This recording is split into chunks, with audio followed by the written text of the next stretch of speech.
The following program is a Town of Colonie television production of the William K. Sanford Town Library.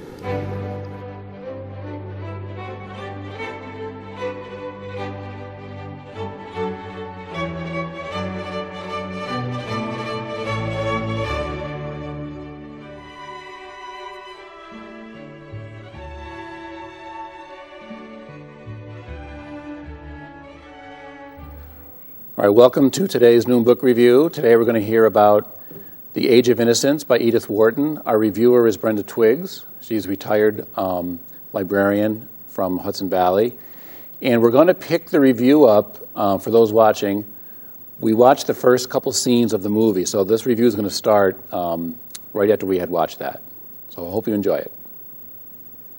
Okay, now Edith Wharton wrote about what she knew, because she was a product of this society. She grew up in New York during this particular period of time. So she wrote, well, she was a product of genteel New York. She had become completely estranged from it, and after a divorce late in life, rediscovered herself in Europe and lived an active life as a woman of independent means in the 1920s in Paris. She understood the nature and failings of New York high society, and her own experiences make up much of the content of The Age of Innocence. She wrote what she knew. She had spent some time in Europe as a volunteer, and she saw a different world. And she was devastated, really, by what happened in World War I.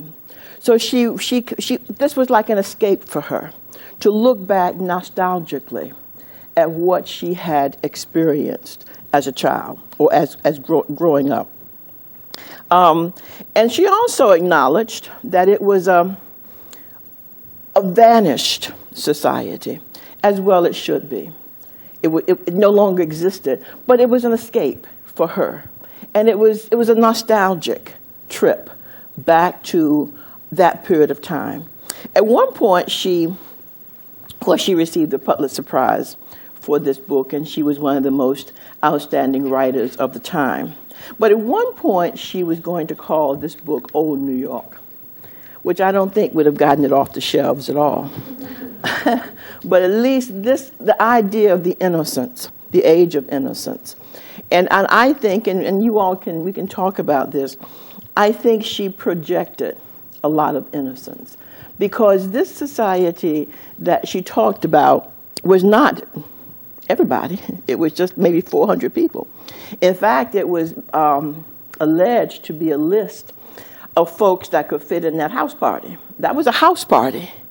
It was a big house, and it looked like the ballroom was, as they said, locked up for 364 days a year, but it was used as a ballroom. So the elite were the people who could fit in that room, or there were other criteria, but they were wealthy, they were familiar to each other, and they were part of the socially elite in New York at that period of time. But they were innocent. The whole world was going on, and if you've read the book, there's no mention of it. This was 1870. Civil War had ended. Immigration was going on. There was a lot of prosperity. So, of course, you see that. They were very much a part of the prosperity. There was a war coming up. No mention of that, or very little mention of that. So these were people who were very isolated. They were innocent, They were innocent of the world. They didn't like unpleasantness. Things were going on. They gossiped, but they didn't like unpleasantness. Did a lot of gossiping at the opera. We didn't see that part, but they didn't like unpleasantness. Things had to go well. In fact, at one point in the movie, Countess Olenska is crying, and it's like, don't you people cry? Because things were going so well. People were innocent. They didn't like unpleasantness. They were concerned with trivia, attention to detail. And you heard in even what you saw, the description of the house. That was important. Because if you didn't have a house by certain prescriptions. It was not acceptable. And Ellen dared to have a house that was different. Excuse me. She dared to have a house that was considered not fashionable. And that was one more thing on her list of things that made her objectionable. But things were very, very prescribed. They were concerned about the dress, how you dressed, what you wore. If you didn't wear certain things, you were criticized. Avidly, cruelly criticized. There was a fear of innovation. They didn't like new ideas. Like Ellen wanted to fraternize with writers, as she did in Europe. That was criticized. They didn't want that. Newland alleged to be a reader. He did some reading, but the other women were not encouraged to do that. Even Edith herself, Edith Wharton, was not encouraged to be educated. She read the books that belonged to her father in his library. And she was an avid writer, and she did this kind of against what was expected of her. So this group of people led a very manipulative life, a very restricted life. Okay, so who are some of the people that we're going to be talking about? One more thing I want to say about this group. One thing that's really very important with them. The family was very important. And the family was the immediate family that was important, as well as this group. They held themselves in very high esteem. They respected each other. They did things to protect each other. And there was a perpetuation of values. If you practiced and held on to these things, then you passed them on. You know, women were more or less trained to be as their mothers. They were taught by their mothers, and they perpetuated these ideals. They passed on the values of their society. So that was a strength. And it provided a structure for their everyday life. And that was all that they did. They didn't do very much else. They kind of did things within the structure of their everyday life. Okay, so who are our characters? Newland Archer, Countess Ellen Olenska, May Welland, Mrs. Mangott, Julius Beaufort. There's some others, but I'll talk about the major characters. So the major characters formed a love triangle. Newland was a young lawyer, represented a very well-known family, seemed to be pretty much on his way. He was a dreamer. He questioned things. He dreamt about things, but didn't really actively pursue those things. Like at the beginning of the book, he comes to the opera late. But part of that was because he was kind of imagining what it was going to be. He imagined relationships with Ellen that he pursued not quite as aggressively as you might want him to, but he pursued them. So he was a dreamer, okay? He didn't really want to disrupt his lifestyle. One person I read said that while he loved Ellen and May, he was kind of afraid of both of them because he didn't want to be like Ellen, although he loved her, he admired her. But Ellen was rejected from society, his society. He didn't really want to risk that kind of rejection. He didn't really want to be quite like May because May was not aggressive enough. She accepted too much. She was very complacent. Whatever society wanted her to do, she did. And Newland didn't really want to go that way either. He wasn't quite sure where he wanted to go. And I think in the end, he ended up being captured by that society. He ended up in a life of complacency. Now, Ellen was May's cousin, who had left this country for a while. So she had a lot of European values as well as American values. She came back because she had a very bad marriage. And she really came back for sanctuary. She wanted to be accepted in her family. And she wanted to get a divorce. Well, in this society, you just don't get divorces. You just don't do that. So she had to deal with that. And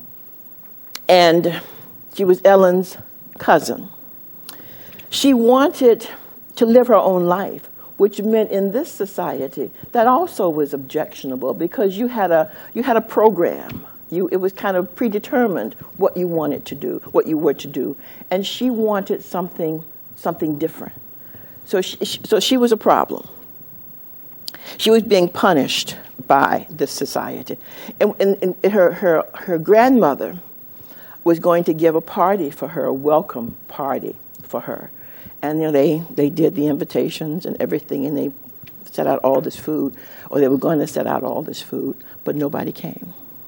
Because society was saying, we object. We don't like this lady.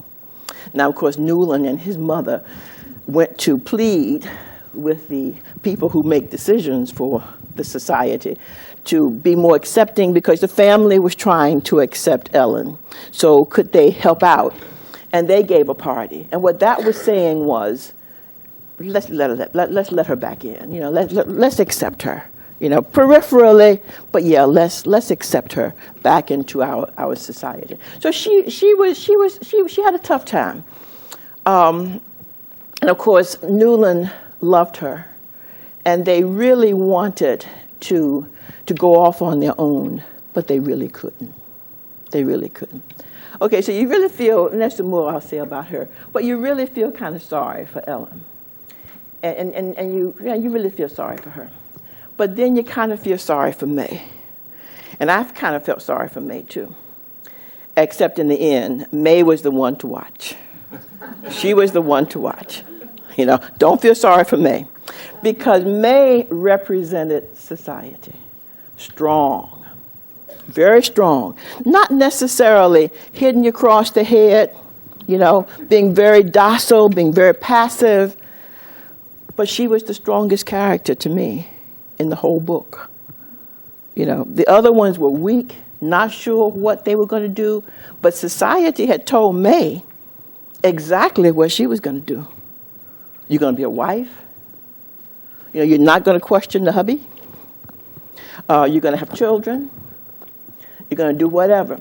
Interesting, when you think about May and her personality, while she was nice and meek and mild, she was an expert archer. What's that the right word? And anytime somebody can take a bow and arrow and hit the bullseye, you have to watch them. And she did that. Now, of course, Julius Beaufort felt that was the only thing that she could hit. That was not true.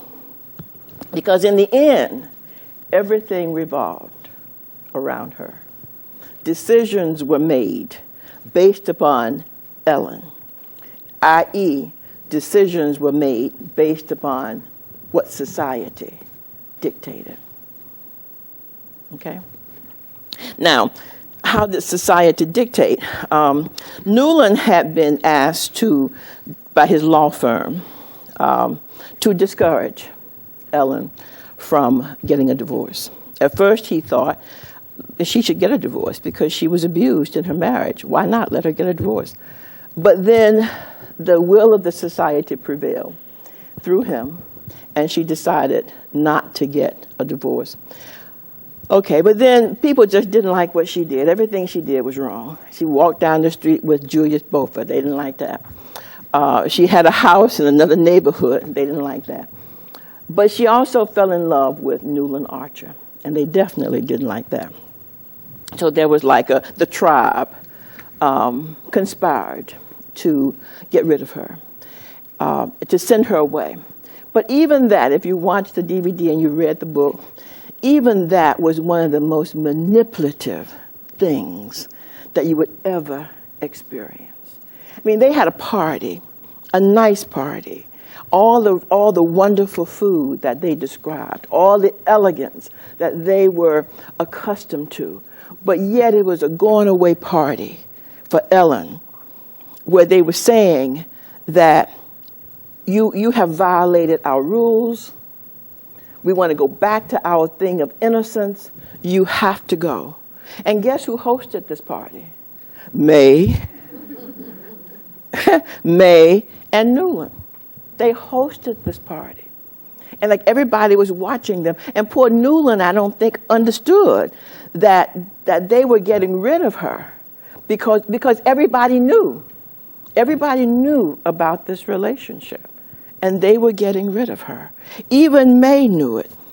In fact, May told him later on that she and Ellen had talked about her leaving. And I think she had mentioned to May that she was pregnant. She hadn't mentioned this to Newland, but she mentioned to Ellen, and the family decided that Ellen had to go. And they did it in a very elaborate kind of way. I guess I would have liked it from my perspective if someone had just packed her suitcase and said, go. But they did it because that was the style. They did these things with a certain degree of style. And even at the end, when Newland said that he would walk her to the carriage, well, that was a no-no. Someone else was going to do that. Society was watching every move and dictating what they did. So that was kind of sad. Another thing to me that was kind of, like, he didn't do that. But anyway, all right. Okay. So those were the three characters. There were some other characters that were interesting. People who defined the rules. And Mrs. Mangot was one. And Mrs. Mangot was interesting for a variety of reasons. Mrs. Mangot was Ellen's and May's grandmother. And of course, when you announced a wedding, then you had to go and talk to Mrs. Mangot, I guess get her permission. But the description of Mrs. Mangot was very, very nice. Now, let's see, what does she say about how does she describe Mrs. Mangot? One of these rooms had been turned into a bedroom by Mrs. Mangot when the burdens of flesh descended upon her. Now, when I read that, the burdens of flesh descended upon her, it was like, what in the world is she talking about? And the rest of the sentence here kind of defines it, but you're kind of wondering, you're thinking, what in the world? What she was saying in a very nice way is this woman is big. and of course, in the DVD, you see it. And then she says it further here. When the burdens of flesh descended on her, and in the adjoining room, she spent her days enthroned in a large armchair between the open door and window, and perpetually waving a palm leaf, which projected her bosom, which he prodigiously project of her bosom, kept so far from the rest of her person that the air it set in motion stirred only the fringe of the armchair. But it was an interesting, it was written well. I didn't read it well, but it was written well. But it described a very large woman. But this woman had a tremendous amount of power. In fact, she helped Newland to move up the wedding date. For some reason, society said that you had to be engaged a year and a half, or something like that. Probably because all these ladies had to do all this embroidery. And it takes time to do that and to plan the proper kind of wedding. But Newland was beginning to feel that if he didn't get married soon, he was going to be really unfaithful. So he wanted to move the wedding date up. And of course, May and her mother were very much opposed to this. But he impressed upon Mrs. Mangot to use her influence to help them to move the date up. And they did. And in fact, it was kind of interesting. He realized he was almost to the point of really running away with Ellen when they got the letter from May that said that, yes, they could move the wedding date up and they would get married in a month. So to complicate this love triangle, you have a man who is about ready to marry the woman he really loves, and yet the woman that society says he should marry is now available to him, and he has to go through with this. And that complicates his life considerably. But he does it because he doesn't want to change his life. He gets married to her, and he tries. I think he gives it a good try. They go to Europe and spend a few weeks on their honeymoon, and I guess they do what you do. And then he comes back. But then he's confronted with Ellen again, and the feelings come back. So they continue their relationship. But it's a relationship that's doomed from the beginning, because one of the things that Edith Wharton says in here is that our society condones divorce. The social customs do not. And they would not have her get a divorce. Neither could Newland get a divorce, for that matter, after he had married. But in a way, that society, one of the double standards of that society, it was okay for him to have an affair because other characters in the book did. Julius Beaufort, the guy Leffert, had affairs, and that was okay. But for the woman, it was scandalous. It was scandalous. As the treatment of Ellen, her behavior was scandalous behavior and very much frowned upon by society. Okay, now, Edith Wharton uses a lot of symbolism in her writing, and she did it quite a bit with flowers. And if you've been to the Mount, you know that she was a gardener as well as a decorator as well. Now, for some reason, it was necessary for him to send lilies of the valley to May every day. And the flowers represented purity, modesty, and the return to happiness.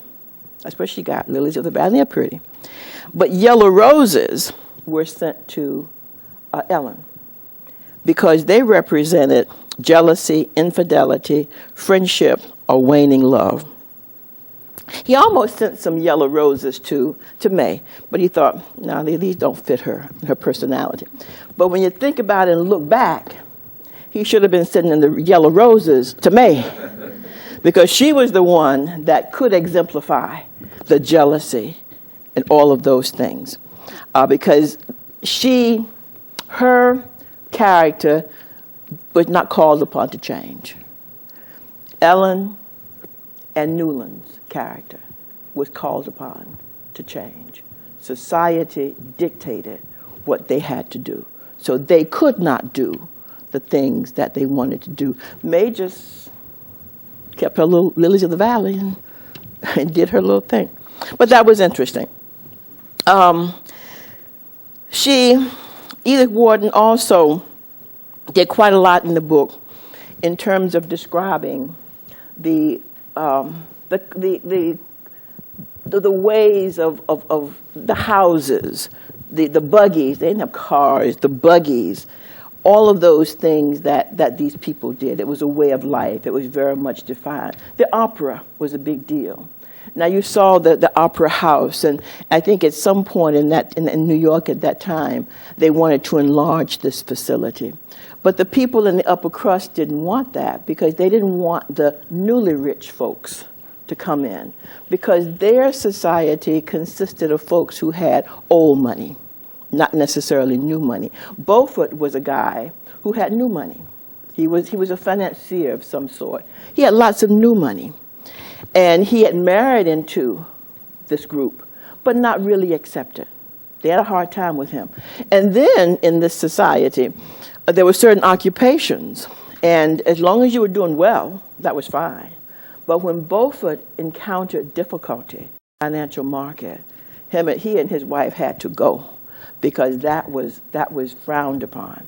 In fact, Regina, his wife, was a relative of Mrs. Mangott, but for some reason, that kind of failure was not tolerated.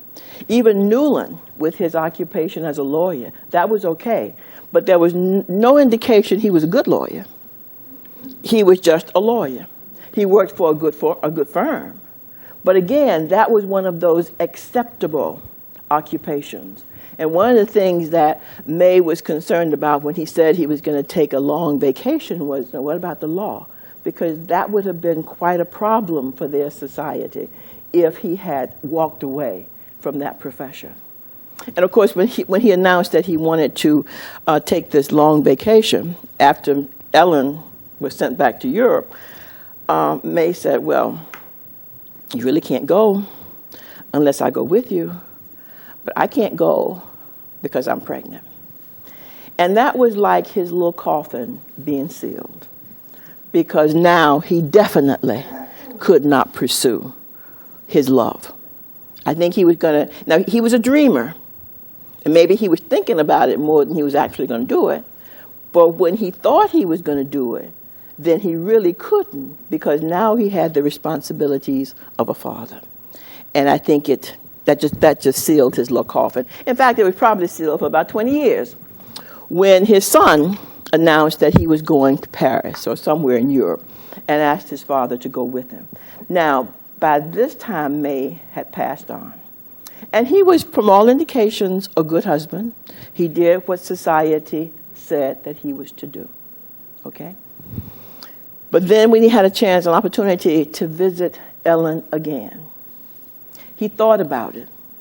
He fantasized about it. But in the end, he walked away. He walked away. Did he think about her in the interim? Maybe. But in the end, he walked away. And that was kind of sad, because you might think that this was his opportunity. He was 50-some years old, so he wasn't old, that maybe now he could fulfill his dream. But for him, it was just a dream. It was not anything that he had the courage to fulfill. Okay? All right, any questions? Any comments about this book? Did you enjoy it? You enjoyed it? Okay, well, tell me, expand upon that a bit. I think it's just such an eye-opener to realize how they were so, not innocent, but so intent on having things just so, and willing to do anything to keep it that way. As long as it was pleasant. Oh, yes, yes, it had to be pleasant. Okay. Okay. Well, I thought she was very witty and satirical in her depiction of the society. And as you said when you read that quote, and the pretense of innocence, that is not a true innocence. It's a pretense of innocence. And beneath the surface, they're very aware of what's happening. And some of the words you use, that they're very manipulative. And I thought the word archer was kind of an interesting flag through the book, because his name is Archer. She's an archer, and she's really on target, indirecting the course of their lives. And there's something else I read too, that although I think Edith Wharton's name or maiden name was Newbold or something, but someone looked at Newland, that he was looking for a new life. He was looking for something new. Okay. Any other observations? Yeah, well, I think she really portrayed the constraints these people were all under. And also about May, you think all through the book she's pretty innocent, but then the last chapter is like such a, amazing, really. I thought from the beginning, I mean, I had my eye on May. I knew she would get her way. As innocent, she always was this innocent, fragile, but I figured she's going to be the one that's going to win in the end, and she did. Everything revolved around her. Absolutely. Everything revolved around. She didn't say much, but everything. And she was the representation of society. Everything revolved around her. Yes. The other thing is that she represents many women in suppressed societies, they get their way if they know how to play through the rules. But the important thing is the outward facade of suppression of your real feelings. But behind or under the table or whatever, the maneuvering. And that's a sub-theme of this book, the repressed emotions or depressed emotions. Yes, yes. I thought it was interesting, I think throughout the book, there was great communication, nonverbal communication, because the society was so formulaic and so expected. And I had to catch myself in a couple of conversations that weren't real conversations, but it was May communicating to Archer at one point, where he interpreted her meaning, and yet not a word was spoken. And I'm trying to think, when she, if I had a moment, I'll remember it, but was that part of Wharton's style, I guess? I would Or think so. that society, The symbolism and yeah, I would say yes. Yeah, I would say yes. I don't remember that particular. I will think of it. If you would, please. I keep Yes. so little things in my head these days. Reminded me a great deal of the very beginning of Gone with the Wind. And that society, which then was ripped apart by the war and never, although there are vestiges of that society now. Sure. And okay, we'll come back to that. Yes. Give us the years this King society. Is it It's set 1870. 1870. But it was written probably about 1918, thereabout, because she won the Pulitzer Prize for it in 1921, and it was after World War I that she wrote the book. Did she ever write about true instances in her life? I think she has a memoir. She was a very prolific writer, and something I had read about her indicated that she wrote what she knew. So I'm sure you would see a lot of her life in her books. I've not read other books by her, but that she wrote what she knew. I think this was the most autobiographical novel Of her books. And Mrs. Magnotta was her aunt. Oh, really? Okay. Another thing I read too, that Winona Ryder, who played May, did an essay on May Welland when she was in high school. So she knew the character. It wasn't like it was totally new to her. So that was interesting. Yes. I just wanted to remark that I visited the Mount last summer, and according to a lot of the pictures there, Edith Wharton lived her life, although she'd been raised in that milieu, very much as she wanted to, because I think she had a thing with Henry James. I think so. His picture Yes, all over yes, the place, yeah, and any yes. picture of her with her husband is with Henry James. Yes, right there, yes, by herself. yes, yeah. And when you as reading about her, you see references to Henry James quite a lot. Yes. I remembered it was when he was planning to go to Washington to see Ellen, and May said, "The change will do you good." And she added, "You must be sure to go and see Ellen." And then Edith Wharton continues saying, "It was the only word that passed between them on the subject, but in the code in which they had both been trained, it meant," and it A went very on for- long paragraph. Yeah, Yes, very yes, long yes, paragraph. yes. And basically, it was like, I know what you're up to. Yes, and I think she knew from the beginning. Yeah. Although when he went to Florida to ask her to change the wedding date, she was afraid that he was still holding something for someone else. And I guess to his relief, like, you had a wrong woman. Okay, but Maybe she knew it was somebody. I think she knew it was somebody. Yeah. I think she knew it was somebody. She just didn't know who. But then she kept sending him to Ellen. She sent him to Ellen on more than one occasion.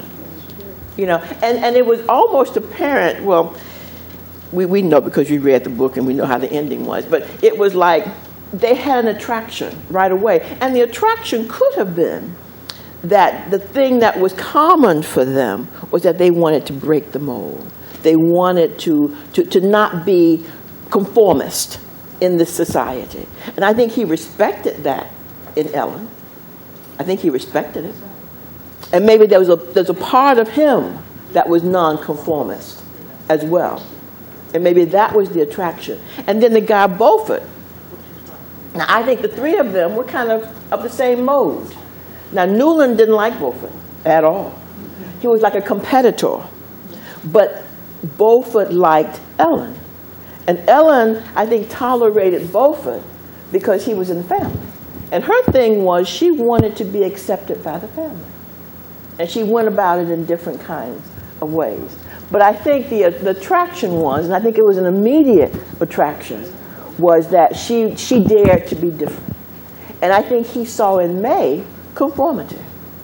And she was going to follow the rules. She was going to do what society said for her to do. That there was something she wouldn't recognize a thought. It was something. He was very negative of her. He didn't say nice things about her intellectual. He said nice things about her otherwise, but he didn't say nice things about her intellectual abilities. Okay? So no curiosity. No curiosity, right. How about the character who raised Ellen? She was certainly nonconformist. The other daughter, what was her name? I've seen it, but yeah. Yeah. And she doesn't play a tremendous role, but yeah. But it's almost like she dropped Ellen back on Mrs. Mangot's doorsteps. Yeah. But she was kind of a bohemian type. Yes, for that. yes, yeah. Because they hung out with writers, Yeah. you know, and they had Sunday afternoon intellectual parties, you know, where writers and artists and people came. And Ellen went to that. Julius Beaufort went to that. That was okay. And I think Ellen had experienced that in Europe. And of course, her mother led her to that. And Ellen, I think, at her coming out party, wore black. Now that was a no-no. But of course, her mother, the one you're talking about, allowed that. Yes.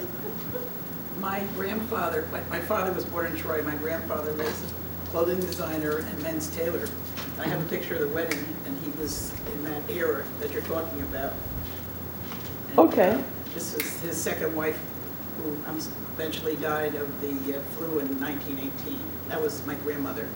Oh, really? She has a picture. She has a hat, elaborate veil with looks like a bird on it. Okay, all right, can you pass that around if you would? But one of the reasons I wanted you to see the beginning of it was just to get a sense of what they wore to a house party. Yeah. Now, they call it a ball, but we call it a house party. It was in somebody's house. It was extremely elaborate and very much prescribed. One of the reasons that Ellen didn't come was because her dress was not appropriate. That was one reason. The other thing was that it was felt that it was pushing it enough to have her come to the opera. You just don't bring her to the ball. So the dress was like an excuse. Because again, it wasn't proper. The family was trying to integrate her back into society. But society was saying, not quite ready. Yes. The prescriptions were really interesting. When Newland comes to the ball, he has a handful of gloves. I don't know if you noticed or not. Yes. Several pairs of gloves that were put onto a table where there was a card with his name on them. And the practice was that you changed your gloves as the evening went on so that you wouldn't soil the ladies' dresses. That's the level of detail of their lives. I did too. I thought it was like everybody had his own glove set. I thought so They were all too. the same Yeah. persons? No, each pile was a different man with his little card on it with his name. And there were several pairs in each pile. So if he danced with you, then he would change his gloves and dance with her, and change his gloves and dance with her, and change his gloves, so that his hands, the oil from his hands wouldn't soil your lovely ball gown. Very sanitary. Very much so. I was going to say something, I forgot. But yeah, very much prescribed. And even that attention to detail permeated the whole society. And that was the other reason I wanted you to see that. just so you get an idea of how attentive they were to everything. Everything. And the one I didn't show you was a dinner, that one of the first dinners, or the dinner that the Van der Leydens had. And it was elegant. It was elegant. Elegant. Everything was very specific. In fact, as they said something about if you had certain kinds of foods, you had to have 2 footmen. You know, it's just very elegant. One of the things, too, that we talked about, and I was going to ask Mr. Joe, from another affiliation I have, we have this book called the Book Club Cookbook. And what it is a compilation of foods that show up in books. And for the Age of Innocence, the thing that's in there is the Roman punch, because that's mentioned a couple of times. And that was important. People had to have Roman punch. Roman punch, okay. What's the recipe? Glad you asked. Roman punch. But once you said rum was in it, we couldn't have it here. So. Well, it was not just rum, it was champagne too. Oh, okay. Okay, 6 cups lemonade, juice of 2 oranges, 1 cup rum, and 1 cup chilled champagne. So that was integral to any dinner party, or very elegant dinner parties. Okay? Okay, yes. Yes, ma'am. Where was Sigmund Freud at this time? I have no idea. He was a psychiatrist to examine the society. Was this the age of ignorance or just... Innocence. Innocence. Innocence. I think they were, in a way, ignorant of the world. Or let's put it this way. Edith Wharton didn't bring in the other world in this book. In this book, it was just very narrow. Very narrow. The one thing I thought was interesting, though, and you're always going to talk about that, you know, we read, I'm sure we all read, but how many of us read under a tree with a hat on, holding a parasol? You know, but yet, on a couple of occasions, Ellen was found in Boston, sitting in Boston Commons with a hat on, a parasol, you know, and something that was must have been awfully uncomfortable to wear. And she was reading. So did May. You know, May was found in Florida with the parasol, you know, book in a garden. I think we all like the garden part, but holding a parasol? maybe the Roman punch we'd like to hold, but not the parasol. Yes. In that group, in that society, they normally dressed for dinner even if they didn't have company. Yes, yes, yes, absolutely. It was just the thing to do. It was just the thing to do. You don't go in jeans. Right, right. And even going to the opera, you had to go in a tuxedo. You saw that So at the beginning. when you saw the house party, they had to dress a little fancier Right. than they would for... Right. Yep. And even breakfast and lunch. It was very, very prescribed. Yes. When they promenaded, when they danced, every woman was showing off her gown. Mm. That was important. Mm-hmm. That was very important. And then when they were on their honeymoon, a large part of their honeymoon was May ordering dresses. Yes. And to follow that, those dresses weren't to be worn until a year or so later. I found that interesting. The wedding dress was to be worn for a year. Okay. The wedding dress. But the new frocks they would have, they would order from Paris. Mm-hmm. They would keep under wraps for a while. I think I remember reading that they, 2 years or something, and they wouldn't wear them. What about gaining weight? Yeah. And little stuff like that. Yeah. Or these days, nothing. The style doesn't last No. a month or so. You know, you can But I bet wear it right away. But I think one of the things they talked about style a little bit with Ellen. Her dress was not the current style at the opera, and that was one reason they gave her, you know, that she really should go home. But the styles did change, maybe not quickly, but they changed. A lot of lace and stuff. Victorian, yes. With all that clothes changing, they didn't have time to consider the rest of the world. No. They were totally occupied with themselves. Mm-hmm. Mm-hmm. And all the ornate things that they had. Oh, yeah. You know, the homes were very ornate, probably also known as, excuse me, chunky. Yes. Do you know if she won the Pulitzer for this because of the way the description of the times, or was it her writing itself? What do you think? I think her writing.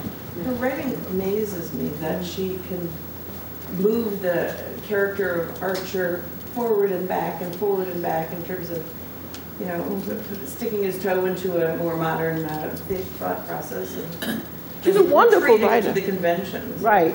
She's a wonderful writer. She's a good storyteller. She's a very, very good storyteller. Yes. What year did she die? 1937, I believe, in Paris. Of what?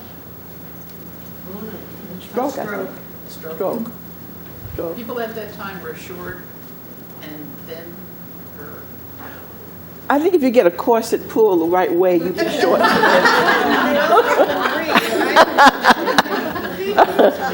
I think there are ways to make it thin. But I don't know. I don't know. But there are a couple of things another question I wanted to ask here. In terms of, while we talk about this society with some degree of disdain, were there attributes in that society that you see today? Yes. I was thinking of this, and it's a little personal, but I became divorced in 1964, and as I'm reading this book, I'm thinking, why do they make such a big deal about May's divorce? Or not May, Ellen's divorce. And then I started realizing the attitudes toward me. My family was kind of prominent locally. You know, coming home divorced, and I remember my mother saying to me, that, you know, they're going to put you up for the junior league, and this is a really big thing for somebody who was divorced. And that was 1961. So that's what? 1964, actually. So, you know, I mean, even then there were still vestiges of this, and I was a big rebel anyway, so big vestiges of this feeling. Okay. In the back? I visited the mount where Edith Wharton lived. There's a little private cemetery for all her little dogs. Oh, really? Prominent picture, she has a lap dog around her shoulders. Okay. All right. And you know, and maybe so she had a love for dogs, because in Mrs. Mangot's house in the movie, there were lots of pictures of dogs. So maybe that's consistent with her love for dogs. Okay. Thank you. Yes. On divorce, I was going to say, when I was 12, my mother and father were divorced, and that was in the early 1940s. And when people asked me about my father, I always said he was dead, because it was such a great shame to be divorced that my mother always said, just say your father's dead. I mean, and Ellen only got divorced because her husband was abusive, and yet she was the one who Right. paid the consequences. It was a man's society, let's face it. And the interesting thing, back to this unpleasantness they didn't want to deal with, nobody asked her why. Yeah. You know, why did you leave your husband with the secretary? You know, nobody asked her, nobody cared. They just didn't want any of this to become public. She had to bear it all. She had to, and she had to endure it all. It was discriminatory. It was a double standard. Okay. All right, some other positive attributes about this society. And I guess in a way what you both said was that desire to be accepted regardless of your past or regardless of your circumstances. And that's all Ellen wanted. That's all she wanted. And she kept telling Newland, tell me what I need to do. You know, help me. Because she didn't know what to do necessarily. She'd been away for a while. She'd been Europeanized. And yet she wanted to be accepted. Now, there were some things she didn't care about. You know, she was rather fragrant. But for other things, I think she wanted to be accepted. Okay? And society was denying this to her. Sort of kidding herself about that, though, because when she made that request of Newland Archer, he said, well, what about your aunties? And, you know, speaking of Mrs. Wingard, Mrs. Welland, and others, who he felt were better suited to school her in whatever the current practices were. Yeah, so she was kind of two-faced. Okay, I agree. Yeah. I agree. Maybe she Manipulative. knew his sensitivities. You know, maybe she knew he was, they're very rigid. And there was just no looseness with them, and maybe she saw in him a little bit more accepting of where she's coming from. I'm sure she did. Yeah. And he was very enamored of her free spirit, if you will, because she wanted to be bohemian. Well, if you want to be bohemian, then why do you ask someone else, how should I act? So that's why she was a little disingenuous with that. I agree. Well, also, she was a childhood playmate kind of him, which might have made her feel a little bit, I don't know, more comfortable about. And he was in the family, and he wanted to support her because he was marrying into this family. That was another thing I didn't really quite understand too well. I mean, he's like the in-law, but yet he was so concerned about the family, and the impact of her on him.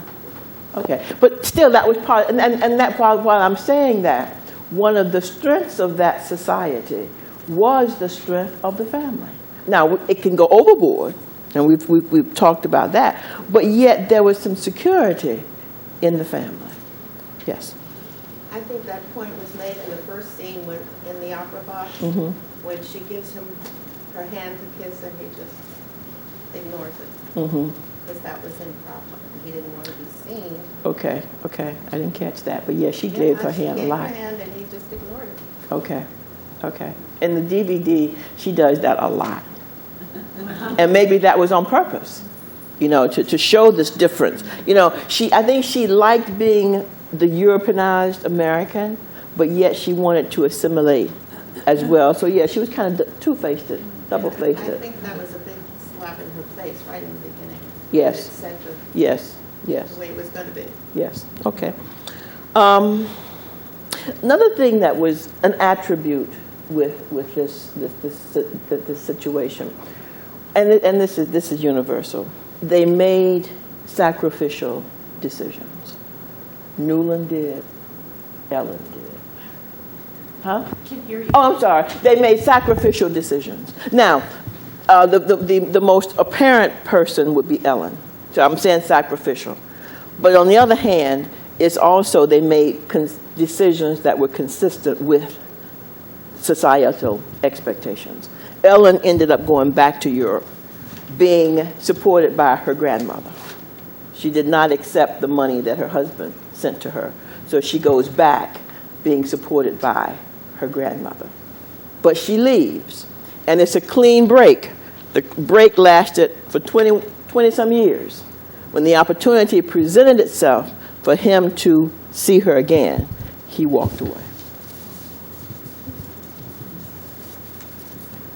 Okay. Any questions or comments or observations that you made about this book that we have not covered? Well, the Vanderlions, I just wanted to mention that was a play on King, the lion. Okay. Oh, okay. They were the ruling. Right, they were the ruling. You're right. Of the New York jungle, so to speak. Okay, good analogy. Good analogy. Let me ask you this. In a general kind of way, if Edith Wharton called this period and these people, so let's don't talk about these people, but if she called that period the Age of Innocence, what would she call 2008? What would she call 2008 if she had to write? Age of Decadence, okay. Age of Innocence was a play, a mockery of what was really going on. The surface was covering all this stuff underneath that was really happening. But yet the character, okay, I agree. But she showed them as being innocent of so many things. Naive, yeah. But you say decadence if we were to do it now? Age of decadence? Yeah. Well, certainly the world is like crashing in on us all the time with the 24-hour news. It's like, that is just so different. It's just so much part of our lives. What's going on everywhere. You can't be in. No. And then you get to My Face or Facebook or whatever those things are. Okay. They were very insular in their culture. They were also very insular in where they lived. They lived in a certain square block area of New York City and were able to control the environs. And when you think today about gated communities and Martha's Vineyard and other places where people have intentionally restricted themselves and are there partly because of who they are, maybe because they have a little money, maybe they are trying to recreate the same kind of insulated, comfortable, prescribed, knowable society for themselves, even in 2008. Okay, good point. Yes. I think the layers of innocence or lack of innocence are very rich because he begins with an observation that he's looking forward to kind of bringing May out of her innocence intellectually, but then he's kind of disillusioned about that. And then his attitude towards Ellen is kind of this schizophrenic attraction to her because she's worldly, but it's very abhorrent to him that she might have had an affair with the secretary. He can't accept that. But yet, even he kind of proposes to Ellen to be his mistress. You know, and it was like, okay, that's falling into this society, this complacency. This is okay to do that. You know. Okay. Any other thoughts about the Age of Innocence? There was one thing I thought about. I forgot what it was. Okay. Any other thoughts about any other experiences that you've had with this book? I'm sorry. That last comment that you made me flash back to Their Eyes Are Watching God. And did not our character kill her husband because he had a secret family? No, she killed him because he was rabid. He had been bitten by a rabid dog. That's right. Yeah, she killed him. Right discussion group, wrong book. Okay. Any other thoughts about the Age of Innocence? Would you recommend it to somebody? I think it's the kind of book that lends itself to discussion, you know, because there's just so many nuances to it. And I hope that we've covered the high points of the discussion. And there are lots of things the library is doing. That's my library hat now. Lots of things the library is doing in reference to this, so there'll be some other discussions. There will even a trip to France, and are they going to discuss the opera Faust? So that should be, because that was what was playing in the background at the beginning of the DVD. There was another opera in the middle. Yeah, but I think it was something else. It was something else. There was a discussion of the Age of Innocence here on April 23rd. So if you want to come. And you're doing one, you said, at In the Nassau. Nassau Library, April 22nd. I think most of the libraries in our system are having a discussion. Yes. Yeah. Yes. Well, this is one of our first new book reviews where almost everyone read the book. It usually doesn't happen. Thank you for coming. And thank you. We got to return. Okay, thank you.